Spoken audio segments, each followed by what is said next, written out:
ሰላም ጤና ይስጥልን እጅጉን የተወደዳችሁና የተከበራችሁ የአዲስ ስፖርት ቤተሰቦቻችን እንደምን አላችሁልን? ከእናንተው ከሆነው ከአዲስ ስፖርት የዩቲዩብ ቻናላችን አዳዲስ ስፖርታዊ ጉዳዮችን ልናካፍላችሁ እነሆ ዛሬም በዕለተ ቅዳሜ የማለዳ ስፖርት የመረጃ ሰዓታችን በድጋሚ ተገናኘን። ስለምታደምጡን ስለምትከታተሉን ቆይታችሁም ከኛ ጋር ስለሆነ እጅግ ከልብ አድርገን እናመሰግናለን። የተለያዩ ስፖርታዊ ጉዳዮችን እያነሳን ቆይታን የምናደርግበት ፕሮግራምን ነው ወደ እናንተ የምናደርሰው።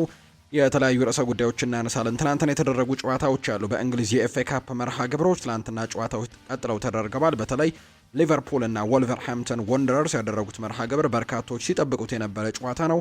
እሱን ጨዋታ በተመለከተም መረጃዎችን እናደርሳችኋለን። ዛሬም በኤፍኤ ካፕ አርሰናልን ጨምረው ቼልሲም ሲቲም ዛሬ ነው ጨዋታቸውን የሚያደርጉት። እሱንም እንመለከታለን። በስፓኒሽ ላሊጋ፣ በጀርመን ቡንደስሊጋ፣ በፍሬንች ሊግ 1 ትናንትና የተደረጉ ጨዋታዎች አሉ። እነሱን የምናነሳ ይሆናል። ውድ ቤተሰቦቻችን የክለቦች ስፖርታዊ ጉዳዮችን ጨምረን ማለት ነው። አብራችሁኝ እንድትቆዩ በአክብሮት ጋብዛለሁ። ፉአድ ባሩ የዛሬውን ፕሮግራም እየመራው ከእናንተ ጋር ቆይታን የማደርግ ይሆናል። አብራችሁኝ እንድትቆዩ በአክብሮት ጋበዝኩኝ። ቪዲዮአችንን ላይክ፣ ቻናላችንን ሰብስክራይብ እያደረጋችሁ አብራችሁኝ ቆዩ። ከመሸጋገሪያ በኋላ በድጋሚ ተመልሰን እንገናኛለን።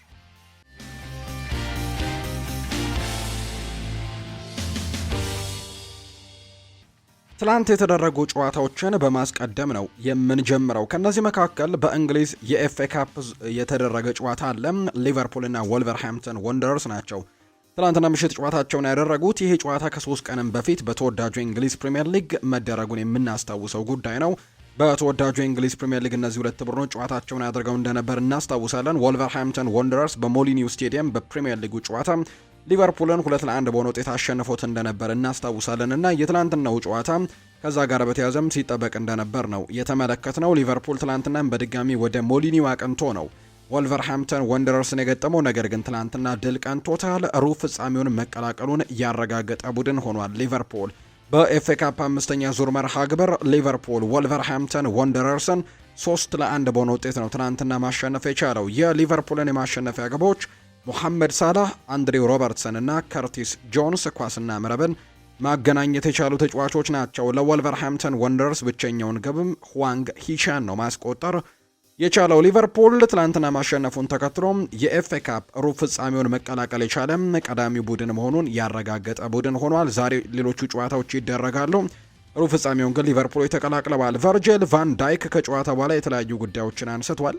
አሁን ትኩረታችንን በሚቀጥለው ጨዋታ ላይ እናደርጋለን ብሏል። ይህም በቻምፒየንስ ሊግ ነው ቀጣይ ጨዋታችንን የምናደርገው ብሏል። በቀጣይ በሳምንቱ አጋማሽ በአውሮፓ ቻምፒየንስ ሊግ ከጋላታሳራይ ጋር ጨዋታቸውን እንደሚያደርጉ ይታወቃል እና እሱ ጨዋታ ላይ ትኩረት ማድረግ ይኖርብናል። የአውሮፓ ቻምፒየንስ ሊግ ስለሆነም ትልቅ ፈተና ይጠብቀናል ሲልም ነው ቨርጂል ቫን ዳይክ እንዲሁ የተናገረው። ቫን ዳይክ ስለ ሪዮ ኤንጎሞዋህም ሀሳቡን ሰጥቷል። ትላንትና ሪዮ ኤንጎሞዋ የጨዋታ ደቂቃዎችን አግኝቶ ተመልክተናል። ጥሩ የሚባል እንቅስቃሴንም በሚገባባቸው ጨዋታዎች በእርግጥ ጥሩ የሚባሉ እንቅስቃሴዎችን ያሳያል። ይሄ ታዳጊ ተጫዋችና ትላንትና በጣም ጥሩ እንቅስቃሴዎችን ሲያደርግ ታይቷል። ከዚህ በፊት እነ ጄሚ ካራገር ጭምር ኮዲ ጋክፖ 65 ደቂቃዎችን ሜዳ ላይ ያሳለፈ ከሚሰራው ነገር ሪዮ ኤንጎሞዋ የሚያገኛቸውን ጥቂት ደቂቃዎች ላይ የሚሰራው የተሻለ ነው ሲሉ ጭምር እንደነበር እናስታውሳለን። ትላንትና አስደናቂ ስራን ሰርቶ ወጥቷል። ቨርጂል ቫን ዳይክም ለዚህ ተጫዋች ያለውን አድናቆት ገልጾለታል። ይህ ተጫዋች አስደናቂ ብቃት ያለው ተጫዋች ነው ሲል ቨርጂል ቫን ዳይክ ስለ ሪዮ ኤንጎሞዋ ሀሳቡን እንደሰጠ ነው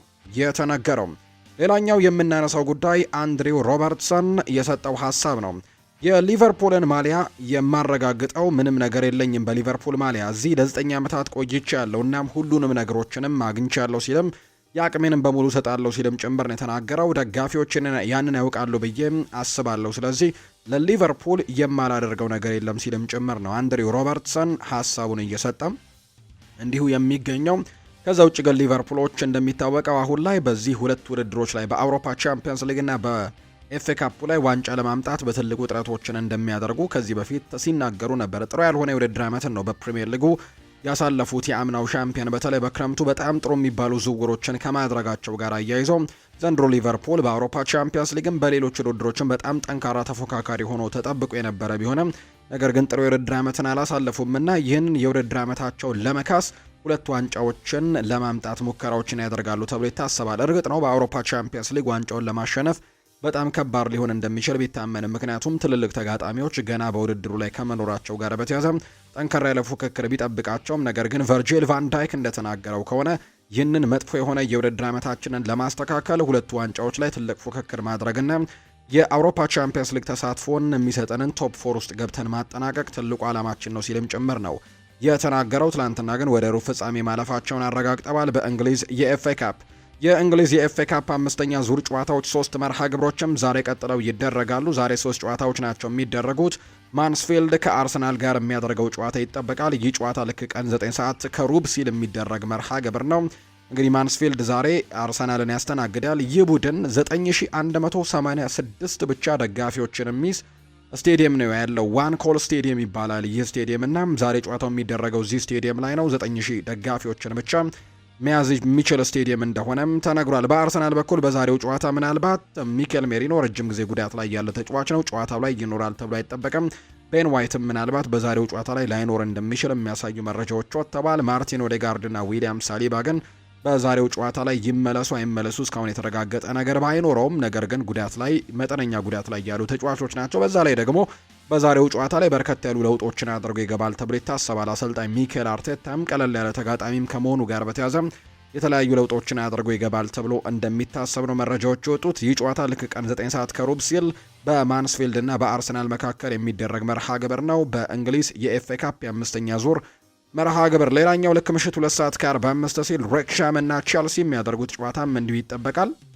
አሰልጣኝ ሊያም ሮስኒየር ይህንን ጨዋታ ለማሸነፍም በጣም ብዙ ዝግጅቶችን እንዳደረጉ ጭምርና እንዲሁ ደግሞ በዛሬው ጨዋታ ላይም እንደሚጠበቀውም በቼልሲ በኩልም እንዲሁ አንዳንድ የተጫዋቾች ለውጦችን እንደሚያደርጉ ጭምር ነው የሚጠበቀው። ዛሬ ከሚደረጉ የኤፍኤ ካፕ የአምስተኛ ዙር መርሃ ግብሮች መካከል ግን በጣም ጠንካራ ፉክክር ይደረግበታል ተብሎ የሚታሰበው ጨዋታ ልክ ምሽት 5 ሰዓት ሲል የሚደረገው በሴንት ጄምስስ ፓርክ ኒውካስል ዩናይትድ እና ማንቸስተር ሲቲ የሚያደርጉት ጨዋታ ዛሬ ከሚደረጉት ጨዋታዎች ትልቅ ፉክክር ይታይበታል ተብሎ የሚታሰበው ጨዋታ ነው። ይህ ጨዋታ ምሽት 5 ሰዓት ላይ ይደረጋል። በሳምንቱ አጋማሽ ኒውካስል ዩናይትዶች ማንቸስተር ዩናይትድን አሸንፈው ነው ወደ ዛሬው ጨዋታ የመጡት። ከዛ ውጭ ደግሞ ማንቸስተር ሲቲ በኖቲንግሃም ፎረስት ነጥብ መጣሉን እናስታውሳለንና የዛሬው ጨዋታም ይጠበቃል። በዚህ ውድድር ዓመት በርከት ያሉ ጊዜ እርስ በርስ ተገናኝተዋል። ለምሳሌ በፕሪሚየር ሊግ የመጀመሪያው ዙር ጨዋታ 2-1 በሆነ ውጤት ማንቸስተር ሲቲ ማሸነፉን እናስታውሳለን። ከዛ ውጪ በኤፍኤል ካፕ ደግሞ ወይም በካራባው ካፕ በምንለው 2 ጊዜ መገናኘታቸውን እናስታውሳለን። ሁለቱንም ጨዋታዎች ማንቸስተር ሲቲን ያሸነፈው በኢቲሃድ የተደረገውን 3-1 አሸነፈ። ከዛ ውጪ ደግሞ በሴንት ጄምስስ ፓርክ የተደረገውን ጨዋታ ደግሞ 2-0 ማሸነፉን እናስታውሳለን። ለፍጻሜ መድረሱ የምናስታውሰው ነው። 52305 ደጋፊዎችን በሚይዘው ሴንት ጄምስስ ፓርክ ዛሬ ጨዋታቸው ይደረጋል ተብሎ ይታሰባል። ባሮት ደግሞ ይህንን ጨዋታ በመሃል ዳኝነት ይመሩታል። ብሩኖ ጉማሬሽ፣ ኤሚል ክራፍት፣ ሉዊስ ማይሊ፣ ጃኮብ ራምዚ እና እንዲሁ ደግሞ ፋቢን ሼር በዛሬው ጨዋታ ላይ አይሰለፉም ተብሎ ነው የተነገረው። በተለይ ጃኮብ ራምዚ በማንቸስተር ዩናይትድ ጨዋታ በቀይ ካርድ በመውጣቱ ምክንያት የዛሬው ጨዋታ ያልፈዋል። ሌሎቹ ደግሞ በጉዳት ምክንያት ነው በዛሬው ጨዋታ ላይ የማይኖሩት። ምናልባት ኒክ ቮልትማደን እና እንዲሁ ቲኖ ሊቨርማንቶ በዛሬው ጨዋታ ሊመለሱ የሚችሉበት እድል እንዳለ ነው የተገለጸው። በማንቸስተር ሲቲ በኩል ማክስ አሌኒ፣ ሄስኮ ግቫርዲዮል እና ማቴዮ ኮቫቺች በዛሬው ጨዋታ ላይ በማንቸስተር ሲቲ በኩል አንመለከታቸውም። ይህ ጨዋታ ልክ ምሽት 5 ሰዓት ሲል የሚደረግ መርሃ ግብር እንደሆነ ነው የወጣላቸው መርሃ ግብር የሚያሳየው።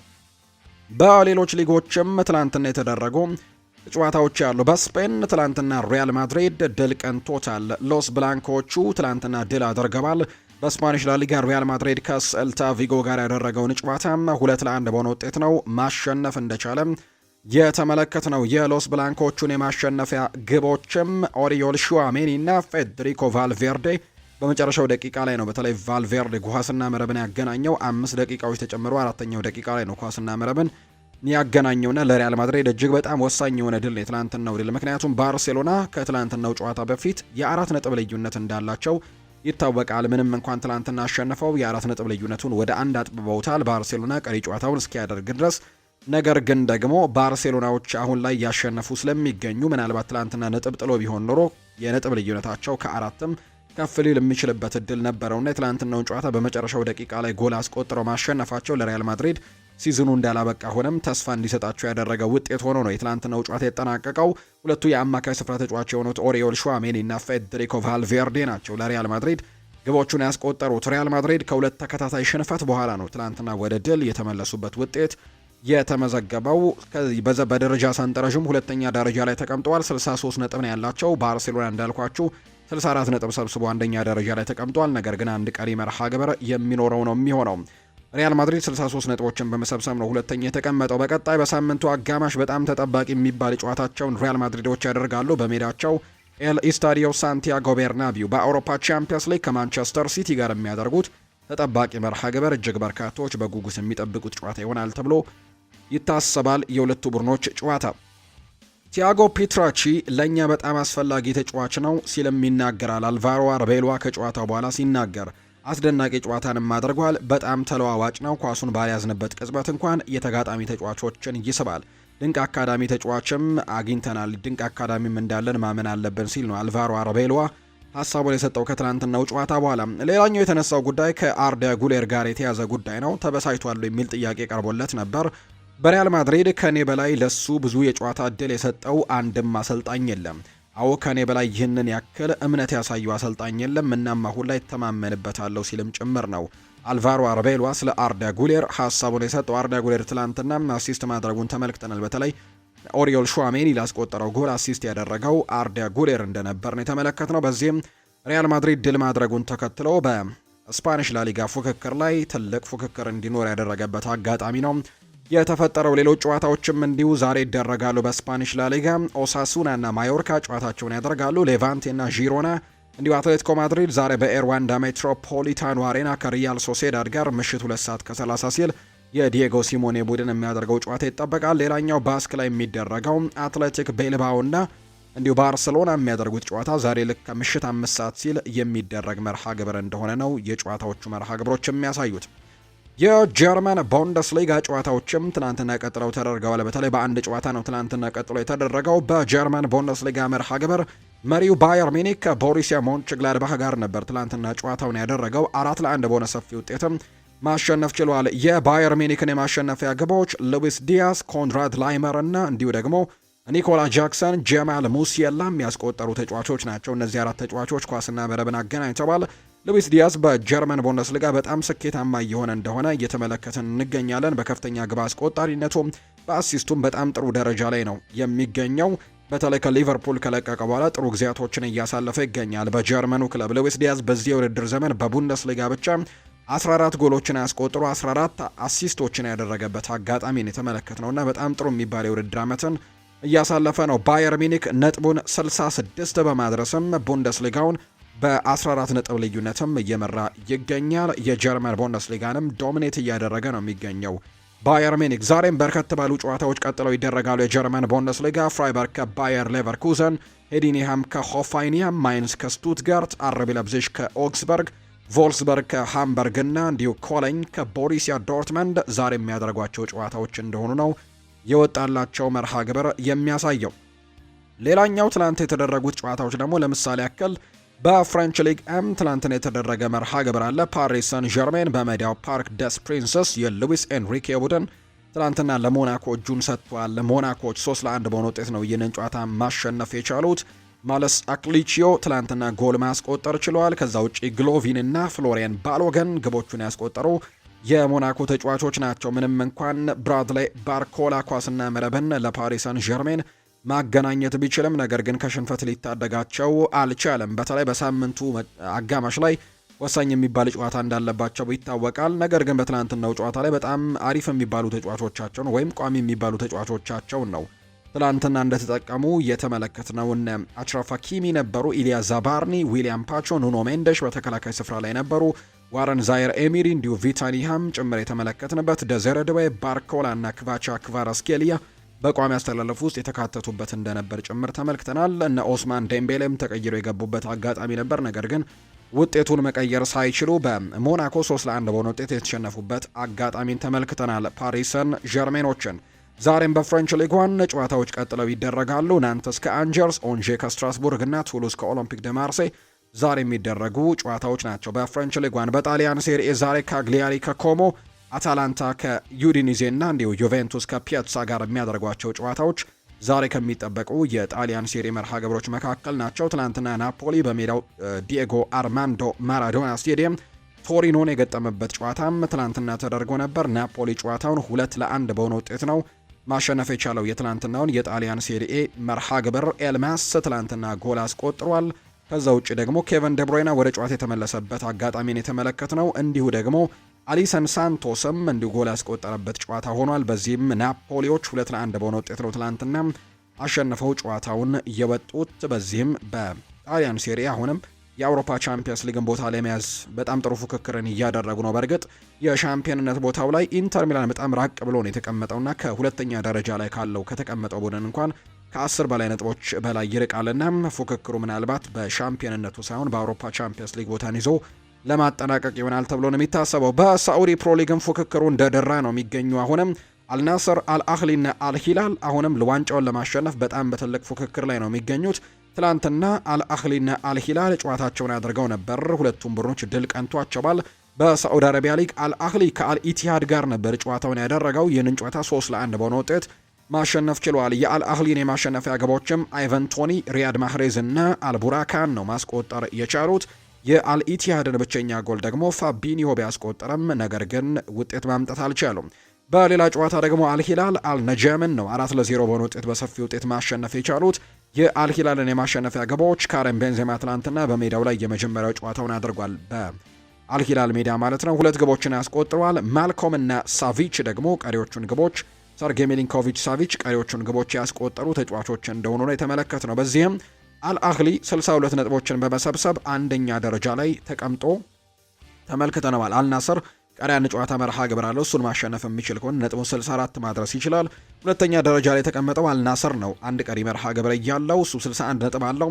አልሂላልም በተመሳሳይ 61 ነጥቦችን ሰብስቦ ሶስተኛ ነው የተቀመጠው። አልናስር ቀጣይ የሚያደርገውን መርሃ ግብር ማሸነፍ የሚችል ከሆነ ነጥቡን 64 ማድረስ የሚችልበት እድል ይኖረዋል ተብሎ ነው የሚታሰበው። ከዚሁ ከአልናስር ጋር ግን ካያያዝን አይቀር የክሪስቲያኖ ሮናልዶን ጉዳት በተመለከተ አንዳንድ መረጃዎች እየወጡ ይገኛሉ። አሰልጣኝ ሆርግ ሄሱስ ትላንትና ሀሳባቸውን ሰጥተዋል። የክሪስቲያኖ ሮናልዶ ጉዳት ከበድ ያለ ነው ሲሉ ነው ሆርግ ሄሱስ ሀሳባቸውን የሰጡት። የክሪስቲያኖ ሮናልዶ ያጋጠመው የሃምስትሪንግ ጉዳት ከባድ መሆኑን ነው የአልናስሩ አሰልጣኝ ሆርግ ሄሱስ የተናገሩት። ሮናልዶ ያጋጠመው ጉዳት ከጠበቅነው የበለጠ የከፋ ነው ሲሉ ጭምር አሰልጣኙ ተናግረዋል። አሰልጣኝ ሆርግ ሄሱስ አያይዘው ሮናልዶ ሕክምናውን ለማድረግ ሳዑዲን ለቆ ከግል ሐኪሙ ጋርም ወደ ስፔን እንደሚበርም ጭምር ነው እንዳረጋገጡ የተነገረው። ነገር ግን ጉዳቱ በትንሹም ቢሆን የከፋ ነው ሲሉ ጭምር ነው ሀሳባቸውን የሰጡትና መቼ እንደሚመለስ እስካሁን ድረስ ይፋ አላደረጉም። ነገር ግን ከዚህ በፊት የወጣው የሕክምና ሪፖርት እንደሚያሳየው ክሪስቲያኖ ሮናልዶ በገጠመው የሃምስትሪንግ ጉዳት ከ2 እስከ 4 ሳምንታት ጉዳት ላይ እንደሚሆን የሚያሳዩ ሪፖርቶች ናቸው ሲወጡ እንደነበር የምናስታውሰው። አርሰናልን የተመለከቱ መረጃዎችን ደግሞ ወደ እናንተ እናደርስ። ጋብሪኤል ማጋሌሽ የብራይተኑ አሰልጣኝ ፋቢያን ሆርዚሌር ስለተናገረው ነገር አስቴቱን ተጠይቆ ምላሹን ሰጥቷል። ሰሞኑን ፋቢያን ሆርዚሌር በተለይ ስለ አርሰናል የሰጡት ጉዳይ እጅግ በጣም መነጋገሪያ መሆኑ የሚታወቅ ጉዳይ ነው። በተለይ አርሰናሎች ከሚያባክኑት ደቂቃ ጋር በተያዘ የተለያዩ ሀሳቦችን ሲሰጥ ነበር። እንዲሁ ከአጨዋወታቸው ጋርም በተያዘ በርከት ያሉ ትችቶችን ሲሰነዝር እንደነበር እናስታውሳለን። ፋቢያን ሆርዚሌር እና ይህንን ጉዳይ አስመልክቶ ነው ትላንትና ጥያቄ ቀርቦለት ነበር። ጋብሪኤል ማጋሌሽ ጥያቄ ቀርቦለት ምላሹን ሰጥቷል። ስለ ፋቢያን ሆርዚሌር ስለተናገረው ነገር ሲጠየቅም እሱ የሚናገረው ነገር ብዙም ግድ አይሰጠኝም ሲልም ጭምር ነው የተናገረው ጋብሪኤል ማጋሌሽ። የአርሰናል ደጋፊዎች ተረጋጉ ብሏል። ቲዮ ዋልኮት ነው ይህንን ሀሳብ የሰጠው። የቀድሞው የአርሰናል ኮከብ ቲዮ ዋልኮት የአርሰናል ደጋፊዎች የዋንጫ ፉክክሩ እየተጋጋለ በመምጣቱ በተፈጠረባቸው ጫና ምክንያት በጭንቀት ውስጥ መሆናቸውን የገለጸው ለአርሰናሎች ነገሮችን በጥሩ ሁኔታ እየሄዱ ነው ሲልም የተናገረ ሲሆን ዋልኮት ነገር ግን ደጋፊዎች ግን መረጋጋት ወይም ሪላክስ ማድረግ አለባቸው ሲልም ጭምር ነው የተናገረው። ቲዮ ዋልኮት የአርሰናል ደጋፊዎች በሚጨነቁበት ወቅት ተጫዋቾች የስሜት ይጋባባቸዋል ያለ ሲሆን በቡድኑ ስኬትም ደግሞ ደጋፊዎች መረጋጋትና ሪላክስ ማድረግ አለባቸው ሲልም ነው ምክሩን የሰጠው። ሚኬል አርቴታና ቡድኑ ማንቸስተር ሲቲንና ሊቨርፑልን በልጠው እየመሩ በመሆኑ ደጋፊዎች በአርሰናል የጉዞ ሂደት ላይም ልትደሰቱ ይገባል እንጂ ልትጨነቁ አይገባም ሲልም ጭምር ነው የተናገረው። ስለዚህም በቀጣይ በሚደረጉ ጨዋታዎች ላይ አርሰናሎች ጥሩ ውጤት እንዲያመጡ ወይም ቡድናችሁ ጥሩ ውጤት ማምጣት እንደምትፈልጉ ከሆነ እናንተ ተረጋግታችሁ ቡድኑም እንዲረጋጋ ማድረግ አለባችሁ ሲልም ጭምር ነው የተናገረው። ቲዮ ዋልኮት ነው ይህንን ሀሳብ የሰጠው። የአርሰናል የ75 ሚሊዮን ፓውንድ የክረምት ዝውውር እቅድ ባልተጠበቀ የስካይ ስፖርት ዘገባ ምክንያት አደጋ ላይ እንደወደቀ የሚያሳዩ መረጃዎች እየወጡ ነው።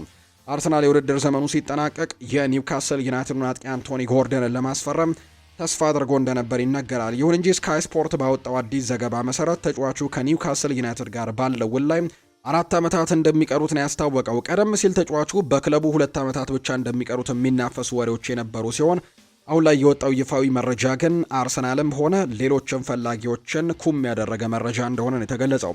አንቶኒ ጎርደን ረጅም ዓመታት የሚቆይ ውል ስላለው ኒውካስል ለተጫዋቹ እጅግ ከፍተኛ ዋጋ እንደሚጠይቅ ነው የሚጠበቀው።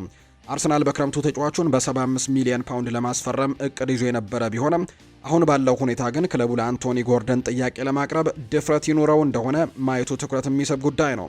አርሰናሎች በመስመር ማጥቃት ክፍላቸው ላይ ተጨማሪ ጥራቶችና ተለዋዋጭ ተጫዋቾችን እንደሚፈልጉ የተረጋገጠ ጉዳይ ነው። በተለይ በሚቀጥለው የክረምት የተጫዋቾች የዝውውር መስኮት ያንን ቦታ የግራውን የማጥቃት ክፍል ለማጠናከር በትልቁ እንቅስቃሴ እንደሚያደርጉ ምንም ጥርጥር የሌለው ጉዳይ ነው። ባለፈው ክረምት የተለያዩ ቦታዎቻቸውን አጠናክረዋል። ዘንድሮ ደግሞ ያንን ቦታ ለመጠገን በትልቁ እንቅስቃሴዎችን ያደርጋሉ ተብሎ ነው የሚታሰበው። የቀድሞ የኤቨርተን ኮከብ የሆነው የአሁኑ የኒውካስል ዩናይትድ አጥቂ የሆነው የክንፍም ተጫዋች የሆነው አንቶኒ ጎርደን በመስመርም ሆነ በመሃል አጥቂነትም የመጫወት ብቃት አለው።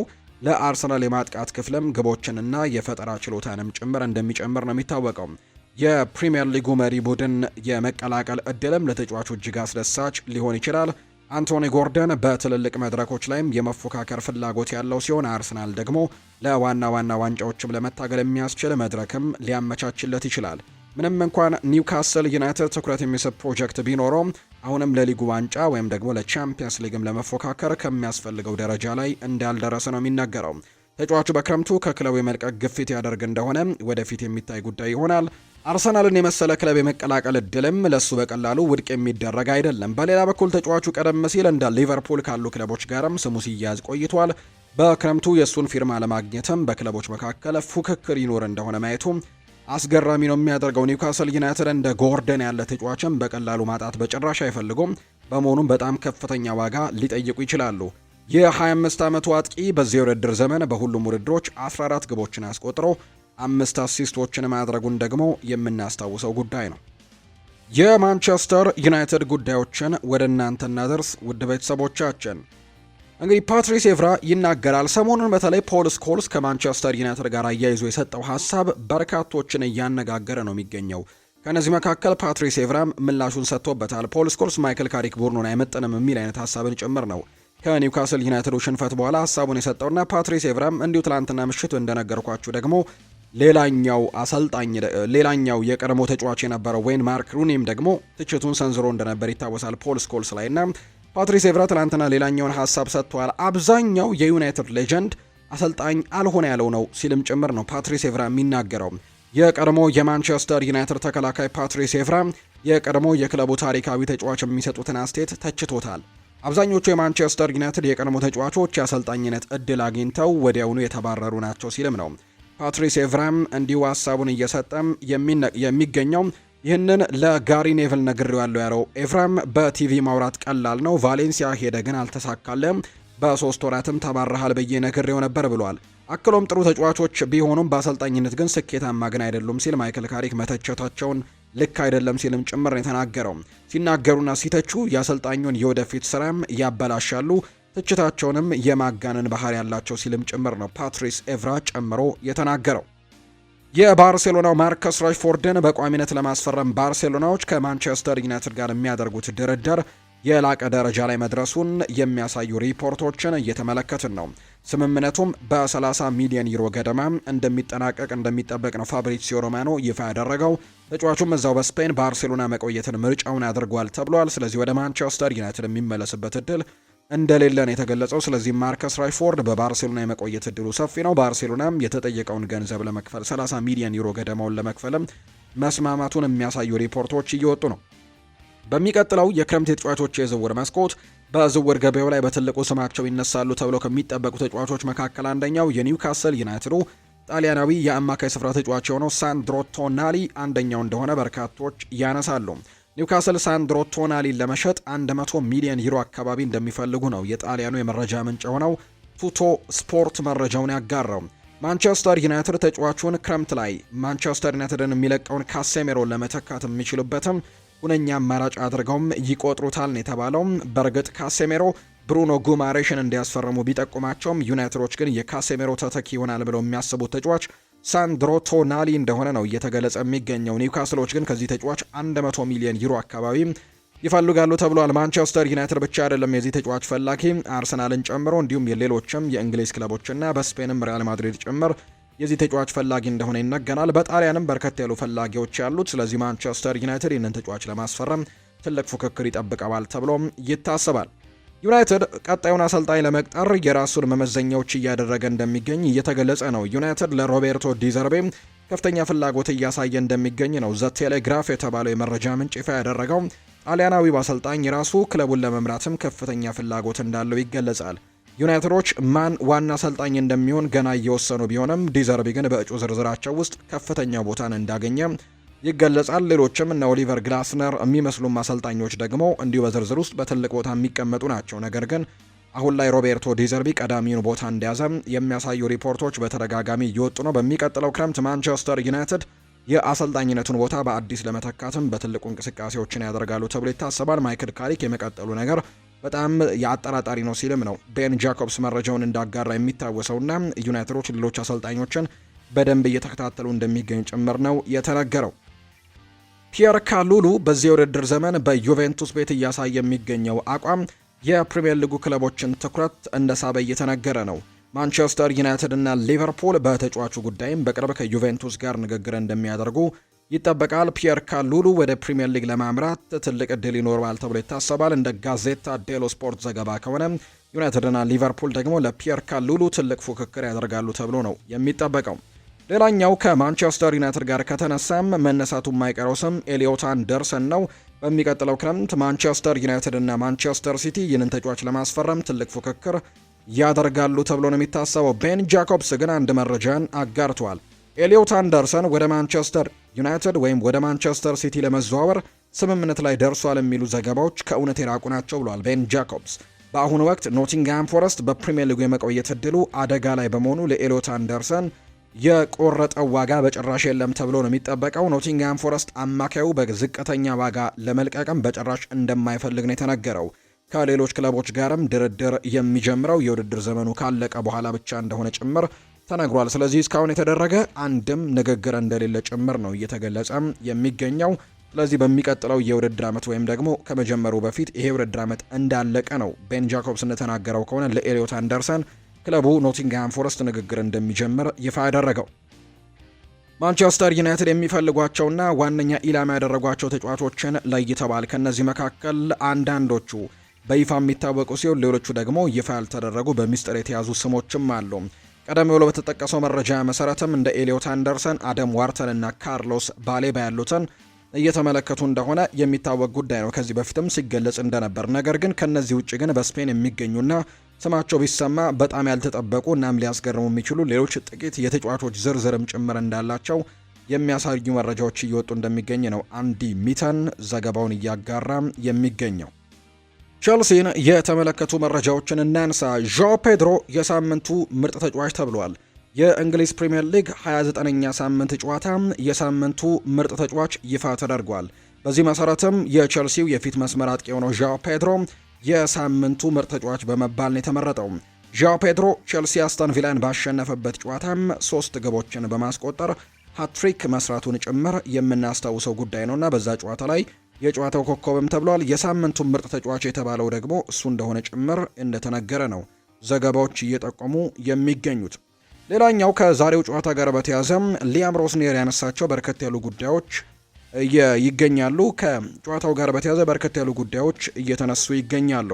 ሊያም ሮስኔር ሲናገር በአርሰናል የጨዋታ ዘይቤ ላይ ጥያቄዎች ቀርበውለት ሲናገር በጣም ጥሩ ቡድን እንዳላቸው አውቃለሁ። በጣም በሚገባ የተደራጁ ናቸው። ካመኑበት በማንኛውም መንገድ መጫወት ይችላሉ። ሁሉም ሰው የራሱ የሆነ የተለየ ሀሳብም አለው ሲልም ነው የሚናገረው ሊያም ሮስኔር። እኔ እዚህ ያለሁት ለመፍረድ አይደለም፣ ማንኛውንም ቡድን ነገሮችን በሚከውንበት መንገድም አከብራለሁ ሲልም ጭምር ነው የተናገረው። ሊያም ሮስኔር ዋንጫዎችን ስለማሸነፍ ተጨማሪ የሰጠው አስተያየትም አለ። የምንሰራው ለዚህ ወይም ለዋንጫ ነው። ትኩረትህ በውድድር ዘመኑ መጨረሻ በሚገኝ ዋንጫ ላይ ብቻ ከሆነ ምናልባትም ምንም ነገር ስላታሸነፍ ትችላለህ። ትኩረታችን በእያንዳንዱ ጨዋታ ላይ መሆን አለበት። ተጫዋቾቹ በአሁኑ ሰዓትም በጣም በጥሩ የአእምሮ ዝግጅት ላይ ይገኛሉ ሲልም ነው ሊያም ሮስኔር የተናገረው። ሊያም ሮስኔር የተጫዋቾች ቅያሬን በተመለከተም ጥያቄ ቀርቦለት እንደነበር ነው የተመለከትነው። ስብስቡን በሙሉ እጠቀማለሁ እንደ እስካሁን ድረስ ባደረኳቸው ጨዋታዎችን በሙሉ ተመሳሳይ ቋሚ 11 ተጫዋቾችን ተጠቅሜ አላውቅም። የኔም ሆነ የክለቡ ዓላማ ዋንጫዎችን የማሸነፍ ስብስብ መገንባት ነው። ለዚህ ደግሞ ተጫዋቾችን ማፈራረቅ ወይም ሮቴት ማድረግ ደግሞ ያስፈልጋል ሲልም ጭምር ተናግሯል። ስለ ሮሚዮ ላቪያም ጥያቄ ቀርቦለት ነበር። ሮሚዮ ላቪያ በእርግጠኝነት በጨዋታው ላይም ይሳተፋል፣ ለመጫወት በጣም ጓግቷል። እኛ ግን በምርጥ ሁኔታ ልንዘጋጅና ልናዘጋጀው እንዲሁም ልንገነባም እየሞከርን ነው ሲልም ጭምር ነው የተናገረው። ስለ ዣኦ ፔድሮ ሲናገረም ከፔድሮ ጋር አንዳንድ ምርጥ ውይይቶችን ያደርገናል። እሱ ትልቅ አቅም ያለው ተጫዋች እንደሆነ እናውቃለን። ነገሩ እኔ ስላደረግኩት ሳይሆን እሱ ስላከናወነው ነገር ነው። በታክቲክ ረገድ የሚሰጠን አስተዋጽኦ እጅግ በጣም ላቅ ያለ ነው ሲልም ጭምር ነው ሊያም ሮስኔር የተናገረው። ዴላፕ መጠነኛ የአቋም መውረዶች እንደገጠሙት የሚታወቅ ጉዳይ ነውና አሰልጣኝ ሊያም ሮስኔር ከአቋም መውረዱ ጋር በተያያዘ ጥያቄዎች ቀርበውለት ነበር። ሊያም ሮስኔር ባለፈው ጨዋታ 3 አሲስቶችን አድርጓል። በጥሩ ሁኔታ ላይም ነበር። ዣኦ ፔድሮ አሁን ላይ እንደ ከፍተኛ ተጫዋች እየተጫወተ ነው። ይህም ሊያም ዴላፕ ላይ ያለን ጉድለት ሳይሆን ዣኦ ፔድሮ ጥንካሬ ላይ ስለሆነ ነው። ሊያም እድሉን ሲያገኝ ግን ብቃቱን እንደሚያሳይ ጠብቃለሁ። ያንን እድል ተጠቅሞ ደግሞ ለውጥ ማምጣት የእሱ ፋንታ ነው። እሱም እንደሚያደርገው እምነቱ አለኝ ሲልም ጭምር ነው ሊያም ሮስኔር ስለ ሊያም ዴላፕ የተናገሩት። ሮስኔር ይቀጥሉና ኤስቴቫኦ ዊሊያን ወደ ሙሉ ልምምድ ተመልሷል፣ ነገር ግን ከዛሬው ጨዋታ ግን ውጪ ነው። በሱ ጉዳይ የበለጠ እርግጠኛ መሆን ይኖርብናል፣ መረጋጋትም ይኖርብናል ሲል የተናገረው። ጄሚ ጌቴንሰም በጥሩ ሁኔታ እያገገመ ነው። ምናልባትም በመጪዎቹ 7 ቀናቶች ውስጥ ወደ ልምምድ ሊመለስ የሚችልበት እድሉ በጣም ትልቅ ነው ሲሉ ጭምር ነው የተናገሩት። አመቱን ሙሉ የምንጫወተው ግን የሊጉን ዋንጫ ብቻ ለማሸነፍ ብቻ አይደለም፣ ሌሎች ውድድሮች ላይም በትልቁ ለማሳተፍና ዋንጫዎችን ለማምጣት ነው ሲልም ጭምር ተናግሯል። ሮበርት ሳንቼስ በአስተን ቪላ ጨዋታ ላይ ቋሚ ባለመሆኑና ባለመሳተፉ ክፉኛ እንዳበሳጨው እየተገለጸ እንደሚገኝ ነው መረጃዎች የወጡትና ከዚህ ጋር በተያያዘም አሰልጣኙ ሀሳቡን ለመስጠት ሙከራዎችን ያደርጓል። ሊያም ሮስኔር ሲናገር ውስን የሆነ ቁጥር 1 በረኛ እንደሌላቸውና በልምምድ ወቅትም ጥሩ ብቃት ያሳየውን እናም ከጨዋታው ነጥብ ያመጣልኛል የምለውን ተጫዋች ነው የማስገባው ሲሉ ጭምር ተናግረዋል። ባለፈው ጨዋታ ላይ ይህ ግብ ጠባቂ በተለይ ተጠባባቂ ወንበር ከሆነ በኋላ በአስተን ቪላው ጨዋታ ላይ ከዛ በፊት በነበረው በአርሰናሉ ጨዋታ ላይ አንዳንድ ስህተቶችን ሲሰራና በጨዋታው ላይ ጥሩ ካልነበሩ ተጫዋቾች መካከል አንደኛው ከሆነ በኋላ በቀጣዩ በነበረው የአስተን ቪላው ጨዋታ ላይ ግን ከቋሚነት አስተላለፉ አሰልጣኝ ሊያም ሮስኔር አስወጥቶት ነበር። በዚህም ደግሞ ግብ ጠባቂው ሮበርት ሳንቼዝ በጣም ብስጭት ውስጥ እንደገባ የሚያሳዩ ነገሮች ሲነሱ እንደነበር የምናስታውሰው ነው። ነገር ግን አሰልጣኝ ሊያም ሮስኔር እኔም ማሰለፈው በጨዋታው ላይ ጥቅም ሊሰጠኝ ይችላል ብዬም የማስበውን ግብ ጠባቂ ነው። ግብ ጠባቂዎች በጣም በርከት ያሉ ግብ ጠባቂዎች አሉንና እያፈራረቅን ሁሉንም ለመጠቀም እንሞክራለን ሲልም ጭምር ሀሳቡን እንደሰጠም የሚያሳዩ መረጃዎችም እየወጡ ይገኛሉ። ሊያም ሮስኔር ያስረዳል። በተለምዶ የግብ ጠባቂ ለውጥ ሲደረግ ሰዎች አዲሱ ተጫዋች ቋሚ ሆነ ብለው ያስባሉ። እዚህ ግን ነገሩ እንደዛ አይደለም። ለእያንዳንዱ ጨዋታ ምርጥ ነው የምንለውን ስብስብ ነው የምንመርጠው። ፊሊፕ ጆርጌንሰንም ዝም ብሎ ሲጠብቅ አልነበረም። እድሉን ለማግኘት በትጋት እየሰራ ነበር። ያገኘውንም እድል በሚገባ ተጠቅሞበታል። ሆኖም ሳንቼዝም ቢሆን ቀደም ባሉት ጨዋታዎች ላይ ድንቅ ብቃቶችንም ያሳየበት ጊዜ ነበር። ግብ ጠባቂዎች መረጋጋትና ተከታታይነት አያስፈልጋቸውም ወይ ተብሎም ተጠይቆ ነበር። ተጫዋቾችን ማፈራረቅስ ውጤቱን አያበላሽም ወይ ተብሎም ስለቀረበለት ጥያቄ ሲናገርም በተከታታይነት ያስፈልጋል፣ ነገር ግን ደግሞ እግር ኳስ ጨዋታዎችን ማሸነፍ ነው ያለብህ። ለነገሮች ዘመናዊነት ወይም ደግሞ የድሮን ዘመን የሚባሉ የተለያዩ አቀራረቦች አሉ። እኔ ግን ለእያንዳንዱ ጨዋታ ያሸንፍልኛል የሚለውን ቡድን ነው የምመርጠው። እዚህም ደግሞ ከመጣው ጀምሮ አንድም ጊዜ ተመሳሳይ ቋሚ 11ን ደግሜ ያሰልፍ ያላውቅም። ካሸነፍኩኝ ውሳኔ ትክክል ነበር ይባላል፣ ከተሸነፍን ደግሞ ተከታታይነት አልነበረውም ይባላል። አስተን ቪላው ጨዋታ ላይ ያስተላለፍኩት ውሳኔ ትክክለኛ መሆኑ በተግባር ተረጋግጧል። ወደፊትም ተጨማሪ ትክክለኛ ውሳኔዎችን እንደማስተላለፍም ተስፋ አደርጋለሁ ሲልም ጭምር ነው ሊያም ሮስኔር ሀሳቡን እየሰጠም የሚገኘው። ማንቸስተር ሲቲን ደግሞ እንመልከት። የሲቲ የወሩ ምርጥ ተጫዋች ይፋ ተደርጓል። በአሰልጣኝ ፔፕ ጓርዲዮላ የሚመሩት ማንቸስተር ሲቲዎች የወርሃ የካቲት የወሩ ምርጥ ተጫዋቻቸውን ይፋ አድርገዋል። በዚህ መሰረትም እንግሊዛዊው ተጫዋች ኒኮ ኦራይሊ የየካቲት የወሩ ምርጥ ተጫዋች ተብሎ መመረጥ እንደቻለ የተነገረው። ኒኮ ኦራይሊ በወሩ ባደረጋቸው ጨዋታዎችም ለማንቸስተር ሲቲ 3 ግቦችን ማስቆጠር መቻሉን የተገለጸው። ማንቸስተር ሲቲ ኤሊዮት አንደርሰንን ከኖቲንግሃም ፎረስት ለማስፈረም በሚደረገው ፉክክር ማንቸስተር ዩናይትድ ጋር ትልቅ ትንቅንቅ ውስጥ ናቸው። የሲቲ ተጫዋችን የማስፈረም ሂደትም በሮድሪ ወደፊት ቆይታ ላይ የተመሰረተ ሊሆን እንደሚችል ነው የተናገረው። የሮድሪ ኮንትራት እስከ 2027 የሚቆይ ቢሆንም የሪያል ማድሪድ ትኩረትን እንደሳበ ጭምር ይነገራል። ይሁን እንጂ የወጡ መረጃዎች እንደሚያመለክቱት ማድሪድ በአሁኑ ወቅትም በስፔናዊው አማካይ ላይ ያለውን ፍላጎት ቀንሷል።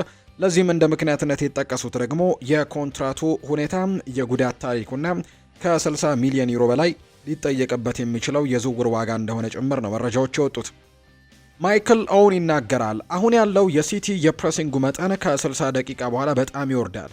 ይህ ደግሞ በጣም አስደንጋጭ ሆኖብኛል ነው ያለው። ሲቲ ዘንድሮ በፕሪሚየር ሊጉ ብቻ በሁለተኛው ሀፍ ውጤት 10 ጨዋታዎች ተሸንፈዋል። ማወራው ስለ አንድ የጨዋታ ሳምፕል አይደለም። ከኦገስት ጀምሮ እስከ ማርች 4 ድረስ ያለውን የጨዋታ መርሃ ግብር ከተመለከትኩኝ በኋላ ነው ማንቸስተር ሲቲዎች ሁለተኛው 45 ላይ በጣም የተበላሸ ጊዜን ነው የሚያሳልፉት ሲልም ጭምር ነው ማይክል ኦውን የተናገረው። ሌላኛው ማታያስ ኑኔስ ነው ሀሳቡን የሰጠው።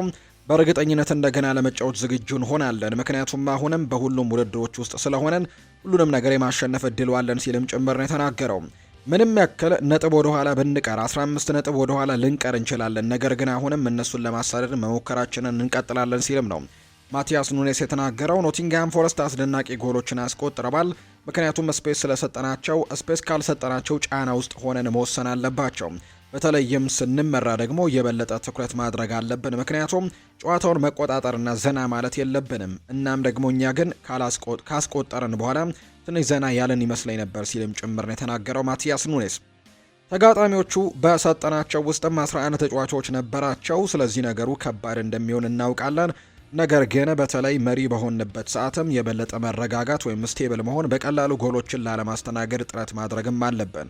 የቡድናችን ዋና መግለጫ ሁልጊዜም መረጋጋት፣ ኳሶችን መቆጣጠርና ተጋጣሚን ማስጨነቅ ይመስለኛል። በዚህ ጨዋታ ግን ይህንን በሚገባ ያደረግን አይመስለኝም፣ ምክንያቱም 2 ጎሎችን አስተናግደናል፣ እነሱም በቀላሉ የተቆጠሩ ጎሎች ነበሩ ሲልም ጭምር ነው የተናገረው። ማታያስ ኑኔስ ነው ይህንን ሀሳብ የሰጠው። ሪያል ማድሪድን የተመለከተ መረጃን እናንሳ። ጁድ ቤሊንጋም ሪያል ማድሪድ ከማንቸስተር ሲቲ ጋር በሚያደርጉት የመጀመሪያው የቻምፒየንስ ሊግ ጨዋታ እንደማይደርስ ይፋ ተደርጓል። ሪያል ማድሪድ ተጫዋቹ ከሃምስትሪንግ ጉዳቱ አገግሞ ለመመለስም ወይም ለመልሱ ጨዋታ ይደርሳል በሚል ተስፋ ማድረጋቸው ነው የሚነገረው። በሌላ በኩል ኬሊያን ኤምባፔም በተመሳሳይ የመጀመሪያው ዙር የማንቸስተር ሲቲ ጨዋታ ያመልጠዋል ተብሎ ይጠበቃል። በተጨማሪም ኤምባፔ በመልሱ ጨዋታ ላይ ግን የመገኘት እድሉ አጠራጣሪ መሆኑን የተዘገበው። ሪያል ማድሪድ አሰልጣኝ አያስፈልገውም ብሏል ጋሬት ቤል በጥር ወር ሻቪ አሎንዞ ከሪያል ማድሪድ አሰልጣኝነቱ በተሰናበተበት ወቅት ይህንኑ አስተያየቱን ሰጥቶ ነበር። ሻቪ አሎንዞ ክለቡን ለ7 ወራት ብቻ ካሰለጠነ በኋላ በውጤት ማሽቆልቆልና ከተጫዋቾች ጋር በተፈጠረ አለመግባባት ከኃላፊነቱ መነሳቱ የሚታወስ ሲሆን ቤል በወቅቱ ለቲኤንቲ ስፖርት በሰጠው አስተያየትም የሚከተሉትን ነጥቦች ነበር ያነሳው። በሪያል ማድሪድ ውጤት ካልመጣ ወዲያውኑ ትሰናበታለህ፣ ስለዚህም በሻቪ መሰናበት አልተገረምኩም በማለትም ይጀምራል። በመቀጠልም አንድ አሰልጣኝ ማድሪድ ሲደርስ አሰልጣኝ መሆን አያስፈልገውም፣ የሚያስፈልገው እንደ አንድ ማኔጀር ብቻ መሆን ነው። በሪያል ማድሪድ በተጫዋቾች የመያዝ ጥበብም ከታክቲክ በላይ መሆኑን ጭምር ይናገራል። ቤል ይቀጥልና በመልበሻ ክፍል ውስጥ በቅጽበት ጨዋታ ሊቀይሩ የሚችሉ ምርጥ ተጫዋቾች ስላሉ ብዙ የታክቲክ ስራ መስራት አያስፈልግም፣ ይልቁንም የተጫዋቾችን ስሜት ወይም ኤጎን ማስተናገድም በማድሪድ ቤት ከታክቲክ ይቀድማል ሲልም ጭምር ነው የተናገረው። ኬሊያን ኤምባፔም በሚቀጥለው ሮብ ከማንቸስተር ሲቲ ጋር ለሚደረገው የቻምፒየንስ ሊግ ከባድ ፍልሚያ የመድረስ እድሉ ዝቅተኛ ቢሆንም ነገር ግን ጥረት እያደረገ መሆኑን ነው ማርካ የተባለው የመረጃ ምንጭ የተናገረው። ኤምባፔ በግራ እግሩ ጉልበት ላይ በደረሰበት የጉዳት ምክንያትም ባለፉት 2 ጨዋታዎች ላይ ሳይሳተፍ ቀርቷል። ተጫዋቹ በአሁኑ ወቅትም ፈረንሳይ ውስጥ ሆኖ በሪያል ማድሪድ የሕክምና ባለሙያዎች ክትትል እየተደረገለት ሲሆን በመጀመሪያው ዙር ጨዋታ ቢያንስ ቤንች ላይ ለመቀመጥም ጥረት እያደረገ ነው። ነገር ግን የመድረስ እድሉ በጣም ጠባብ ነው። አሰልጣኝ አልቫሮ አርቤሏ የተጫዋቹን ሁኔታ በየቀኑ መሻሻልም እያሳየ ነው ቢልም ክለቡ ግን ተጫዋቹን አቻክሎ በማሰለፍ የከፋ ጉዳት እንዳይደርስበት ከፍተኛ ጥንቃቄን እያደረገ ነው። አንዳንድ ዘገባዎች ለመጀመሪያው ዙር ጨዋታ የመሰለፍ እድል የለውም ብለውም እያወሩ ይገኛሉ። ለመልሱ ጨዋታ ግን ምናልባት እድሎች ሊኖሩት እንደሚችሉ ነው የተገመተው። ፋብሪዚዮ ሮማኖ ባወጣው መረጃ መሰረት በሪያል ማድሪድና በቪታኒያ ዙሪያ የነበረው የዝውውር ጭምጭምታ በአሁኑ ሰዓት ተዘግቷል። ሪያል ማድሪድ ቪታኒያን በአሁኑ ወቅት በዓለም ላይ ካሉ ምርጥ አማካዮች አንዱ እንደሆነ አድርገው እንደሚመለከተውና አድናቆት እንዳለው ይረጋገጣል። ሆኖም ግን ቪታኒያ በሰጠው ማብራሪያም በዚህ ክረምት ከፓሪስ ሰን ዠርሜን የመልቀቅ ምንም አይነት እቅድ እንደሌለው በማረጋገጥም ወደ ሪያል ማድሪድ ሊያመራ የሚችልበትን በር ዘግቶታል። ተጫዋቹ በፓሪስ ሰን ዠርሜን ፕሮጀክት ደስተኛ መሆኑንና በስፖርት ዳይሬክተሩ ሉዊስ ካምፖስም ባለው ሙሉ እምነትም በፓሪስ ለመቆየትም መወሰኑ ጭምር ነው የተነገረው። ጋዜጠኛ ራሞን አልቫሬዝ እንዳወጣው መረጃ ከሆነ የሊቨርፑሉ ተከላካይ ኢብራሂማ ኮናቴ ወደ ሪያል ማድሪድ ሊዘዋወር የሚችልበት ሁኔታ ከአንቶኒ ሩዲገር የዝውውር ታሪክ ጋር ተመሳሳይነት እንዳለው ይገለጻል። ኮናቴ ከሊቨርፑል ጋር ያለው ኮንትራት ወደ መገባደጃው እየተቀረበ በመሆኑ ሪያል ማድሪድ እንደ ሩዲገር ሁሉ እሱንም በነፃ ወይም በዝቅተኛ ዋጋ ማግኘት ፍላጎት ነው ያለው። ማድሪድ መጀመሪያ ላይ ተጫዋቹን እንደ ሁነኛ ኢላማ ባይመለከተውም አሁን ላይ ግን ፍላጎቱን በድጋሚ እያገገመ መጥቷል። ጋዜጠኛው አያይዞም ተጫዋቹ ከሊቨርፑል ጋር አዲስ ኮንትራት እስካልፈረመ ድረስም ወደ ማድሪድ የመዘዋወር እድሉ ፈጽሞ የማይሻር መሆኑን ነው የሚገልጸው። ሪያል ማድሪድ የተከላካይ መስመሩን ለማጠናከር ኢብራሂማ ኮናቴን እንደ አማራጭነት የያዘው በዳቪድ አላባና በሚሊታው ተደጋጋሚ ጉዳት ምክንያት እንደሆነ ጭምር ነው የተገለጸው።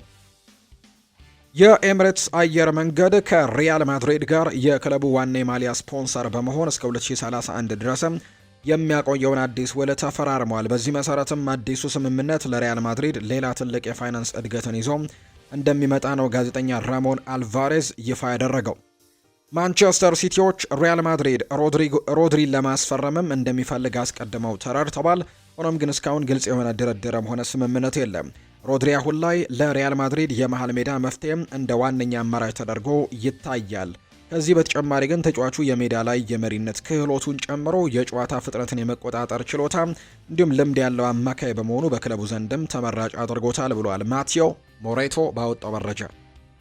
ካንግ ኢን ሊ ወይም ሊ ካንግ ኢን የአትሌቲኮ ማድሪድ ዋና ኢላማ ሆኗል። አትሌቲኮ ማድሪዶች የፓሪሰን ጀርሜኑን አጥቂ አማካይ የሆነው ሊ ካንግ ኢንን በክረምቱ የዝውውር መስኮት ዋነኛ ኢላማቸው አድርገውት እንደሚሰሩ ነው የተሰማው።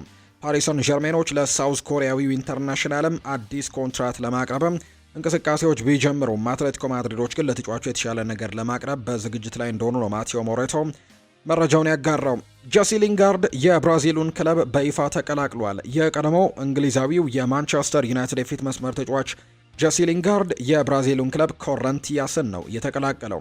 በቅርቡ ከደቡብ ኮሪያው ክለብ ሰኡል ጋርም የተለያየው ጄሲ ሊንጋርድ በነፃ ዝውውር ነው ኮረንቲያስን ሊቀላቀል የቻለው።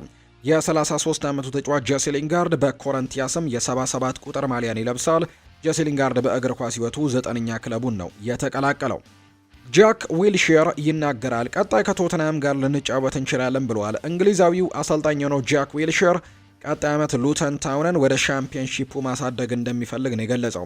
አላማዬ ቀጣይ ዓመት ሉተን ታውንን በሻምፒዮንሺፕ ማሰልጠን ነው ሲል አሰልጣኝ ጃክ ዊልሼር ተናግሯል። አክሎም ቀጣይ ዓመት ከቶትንሃም ጋርም የሚደረግ ጨዋታ ሊኖር ይችላል ሲልም ጭምር ነው የተናገረው። ምናልባት ዘንድሮ እንግዲህ የፕሪሚየር ሊግ ላይ ጥሩ ውጤቶችን እያመጡ ካለመሆኑ ጋር በተያያዘ ቶትንሃም ሆትስፐርሶች ወደ ታችኛው ሊግ ሊወርዱ ይችላሉ የሚሉ ግምቶች ከመኖራቸው ጋር በተያያዘ ነው ጃክ ዊልሼር ይህንን ሀሳብ እየሰጠም የሚገኘው። የተወደዳችሁና የተከበራችሁ ቤተሰቦቻችን ለዛሬ ያዝንላችሁ አዳዲስ ስፖርታዊ ጉዳዮቻችን እነዚህን ይመስላሉ። ስላደመጣችሁን፣ ስለተከታተላችሁን፣ ቆይታችሁን ከኛ ጋርም ስላደረጋችሁ እጅጉን ከልብ አድርገን ነው የምናመሰግነው። ፉአድ ባህሩ የዛሬውን ፕሮግራሙን እየመራው ከእናንተ ጋር ቆይታን አድርጌያለሁ። የዛሬ ያዝንላችሁ ፕሮግራም ይህንን ይመስል ነበር። በቀጣይ ፕሮግራሞቻችን ሌሎች ስፖርታዊ ጉዳዮችን አካተን በድጋሚ ተመልሰን የምንገናኝ ይሆናል። ፉአድ ባህሩ የዛሬውን ፕሮግራም መራሁኝ። በቀጣይ ፕሮግራሞቻችን እንገናኛለን። መልካም ጊዜ መልካም ቀንም እንዲሆንላችሁ ነው በአክብሮት የምመኘው።